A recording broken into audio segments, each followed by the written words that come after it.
आपने जिस चीज को स्वीकार करना चालू किया है वह ये है कि पैसे के आने के लिए बहुत सारे रास्ते हैं। और अगर हम इसे एग्जाम्पल के तौर पे कहें तो ये कुछ इस तरह है जैसे आप सांस अंदर आने देते हैं और सांस बाहर जाने देते हैं, सांस अंदर आने देते हैं और सांस बाहर जाने देते हैं। जब आप सांस को अंदर आने देते हैं और आप इसे बाहर जाने देते हैं तो आप ज्यादा कंफर्टेबल होते हैं।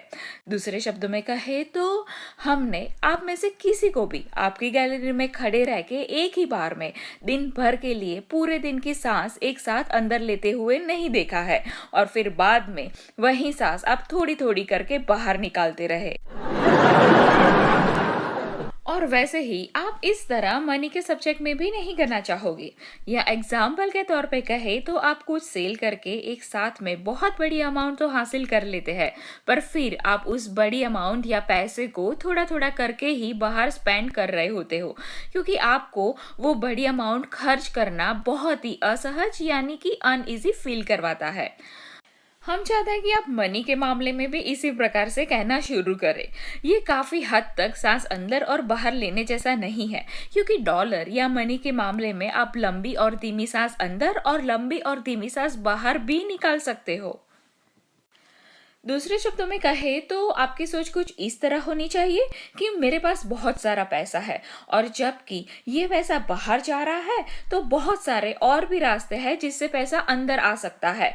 इस तरह की कन्वर्सेशन आपको अपने साथ करनी चाहिए। और अगर आप उस थिंकिंग के साथ रिलैक्स रह सकते हैं तो हम आपसे प्रॉमिस करते हैं कि वे सारे पैसे जो आप कभी भी अपनी लाइफ में चाहते थे कि आपके पास हो या आ जाए, वो ऑलवेज आपके पास फ्लो होते रहेंगे।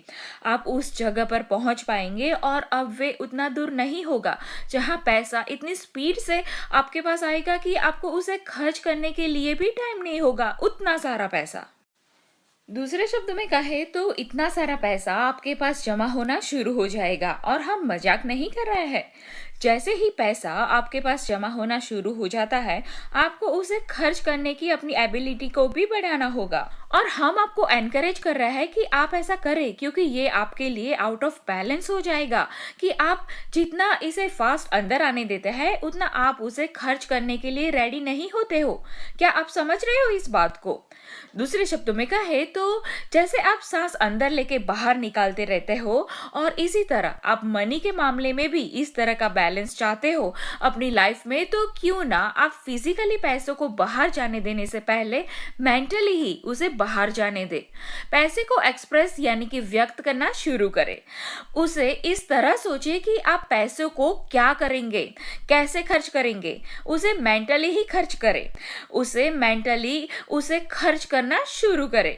हम जेरी और ईस्टर और पहले हम जिन लोगों से बात किया करते थे उसे मनी के बारे में ये कहते थे कि आप अपने पर्स या वॉलेट में 1000 रुपीज रखिए और उसे पूरे दिन में मेंटली खर्च करते रहिए कि ये मैं यहाँ खर्च कर रहा हूँ, मैं ये वहाँ खर्च कर रहा हूँ, ये मैं यहाँ खर्च कर रहा हूँ, ये मैं वहाँ खर्च कर रहा हूँ।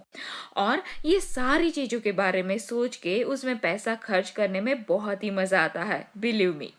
और आपको पता है कि कुछ लोगों ने हमसे पूछा कि ओ इब्राहिम, 1000 रुपीज तो पूरे दिन में कुछ ही मिनट में खर्च हो जाएंगे, पर उसके बाद क्या? तो हम ये कहेंगे कि अगर आप वे 1000 रुपीज फिजिकली खर्च करोगे तो आप बहुत दूर तक नहीं जा पाओगे, पर हम आपको यहाँ वही 1000 रुपीज को दिन में कई बार आज मेंटली खर्च करने के लिए एनकरेज कर रहे हैं, और इस तरह आप 1 लाख रुपीज तक भी खर्च कर दोगे उसी 1000 रुपीज को बारी बारी खर्च करते हुए। और ऐसे ही ये आपके फाइनेंशियल वाइब्रेशन को स्ट्रॉन्ग बनाने में बहुत ही बड़ा लंबा रास्ता काट देता है।